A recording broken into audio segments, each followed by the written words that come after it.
Schwartzkopf, joined by Olivia Landis at the Thomas and Mack Center in Las Vegas, Nevada, where the Colorado State Rams fell in the semifinals to the Boise State Broncos 65-61. Olivia, this game was super intense all the way up until the last second. Colorado State, the 1 seed, fell. Boise State, the day before just hit that game winner. Kind of an unexpected turnout. Boise State goes to the championship.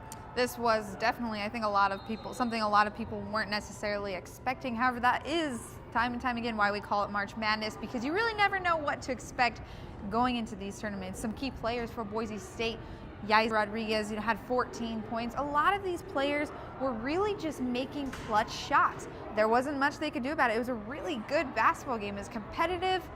Boise State just came out on top. Yeah, it was a very competitive game.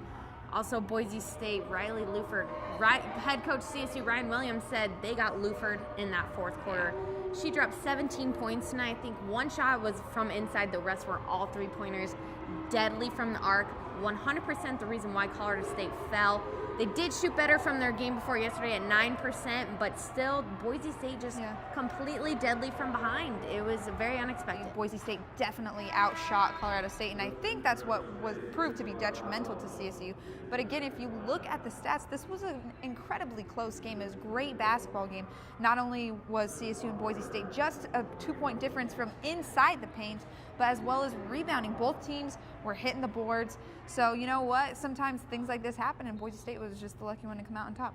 Definitely. And Colorado State and Boise State, the lead changed 10 times this game. So it was completely back and forth, really tight into the end. But Colorado State, the two seniors that have been consistent till the end, their season, their careers together came to an end tonight, but they did not walk out, not putting up some good numbers. Ellen Nystrom, 13 points, 12 rebounds, consistent double-doubles. She was truly the leader for Colorado State, has been time and time again. Mountain West Player of the Year. She wins tons and tons of awards. She was a little breaking my heart there in the press conference. Yeah. You can tell that her and Ellie just have this amazing chemistry, and that is why Colorado State basketball has been fun to watch for a lot of people. These two just feed off each other. Heartbreaking loss for Colorado State. It really was, and Ellie Gustafson put up another double-double as well. And both of those two seniors that, like you said, they said it in the press conference, they were heartbroken that this is possibly the last time these two will ever play together, especially on this team and for sure in conference. So to see that chemistry, and even Coach Ryan Williams said, I wish people knew these two players, not just as basketball players, but off the court as well, because they are tremendous people. Just to see passion like that from coaches and players, it gets to you. And even Coach Gordy and Brooke from Boise State, they were all talking about how these two players are something special. They've been the best players in the Mountain West, some of the best players that people have faced. And when you have a coach that's complimenting these other two players, it's special.